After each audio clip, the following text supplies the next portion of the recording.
है आपने उसका फ़ायदा नहीं उठाया, तो इसीलिए आपको उसका फल नहीं मिलेगा। अब जो होना था वो हो गया। जब चिड़िया चुन गई खेत, तो फिर पछताए क्या होता है। देखिए प्रेमी भाई बहनों, स्वामी जी महाराज एक कहानी को सुनाया करते थे। दादा गुरु महाराज के पास एक बहुत फटे हाल में बहुत गरीब आदमी आया। उसने कहा हुजूर दया हो जाए कि हम भी थोड़ा कुछ खाने पीने की इंतज़ाम हो जाए। तो दादा गुरु महाराज ने कहा ठीक है बच्चा।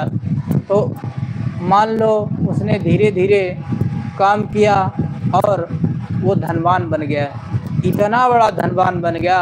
अब उसको गुरु महाराज के मिलने तक का फुर्सत नहीं। अब उसको इतना फुर्सत नहीं कि वो इनके दर्शन करने आए, क्योंकि आदमी आजकल देखो आप भी संसार में देखते होंगे इतना व्यस्त हो गया, जितना जिसके पास ज़्यादा पैसा है उतना ही वो फंसा है। क्योंकि स्वामी जी महाराज कहते थे ये माया है, जितना ज़्यादा इसमें फंसोगे उतने निकल नहीं पाओगे, और जितना कम मतलब फैलाव को कम करो। जितना संसार में हमने फैलाव कर रखा उसको समेटें। ये संसार में हमारा कुछ नहीं, इसको छोड़कर जाना है, तब तो ठीक है। तो जब उनके पास इतनी फुर्सत नहीं, फिर आने जाना भी छूट गया, फिर कभी ऐसा कोई मौका लगा, फिर गरीब हो गए, तब फिर आए, फिर दर्शन करने का मौका। कहने का मतलब है उन्होंने दया कर दी, आप इतने बड़े अमीर हो गए तो आपको उनके पास जाने की फुर्सत नहीं, अब आज फिर गरीब फिर जाने की फुर्सत। कहने का मतलब जो हम लोग गरीब हैं और गरीबी से मतलब गरीबी में भजन बनता है।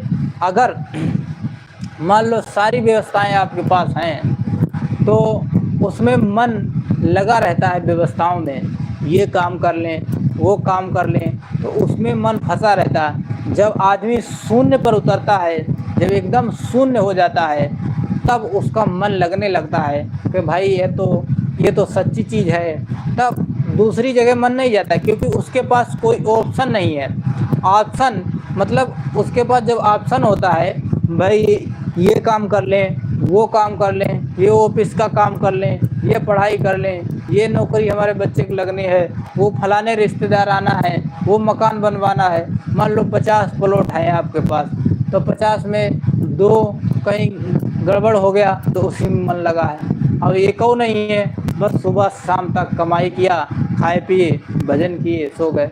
पूज्य महाराज जी अपने सत्संग में सुनाया करते हैं, पहले के समय में लोग कितने खुशी रहते थे, कितने आराम से रहते थे।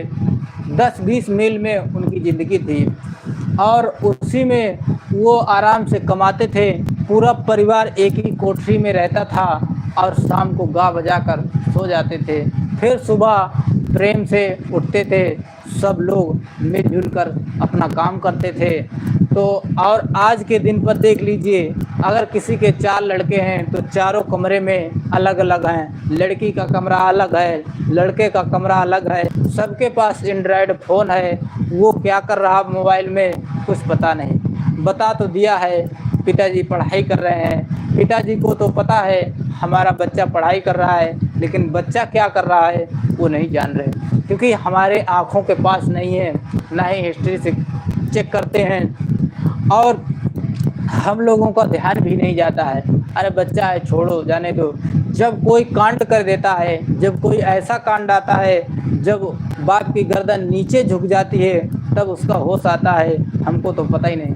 अपने बच्चों पर विशेष निगरानी रखें। सभी प्रेमी भाई बहनों से यही प्रार्थना है कि अपने बच्चों पर विशेष निगरानी रखें और बच्चे जहाँ भी जाएं वहाँ उनका मतलब पूरा बायोडाटा आपके पास होना चाहिए, कब क्या कर रहा है। स्वामी जी महाराज की पत्रिका में मैंने पढ़ा था, स्वामी जी की पत्रिका में लिखा था कि 8 साल की बच्ची और 12 साल का लड़का जब हो जाए तो उस पर विशेष नज़र रखनी चाहिए। ये हम लोगों को ध्यान देना चाहिए। अब जो हमारे युवा बच्चे हैं, युवा प्रेमी भाई बहन हैं, उनसे सबसे हाथ जोड़कर प्रार्थना है कि आप लोग कोई ऐसा काम ना करें जो आपके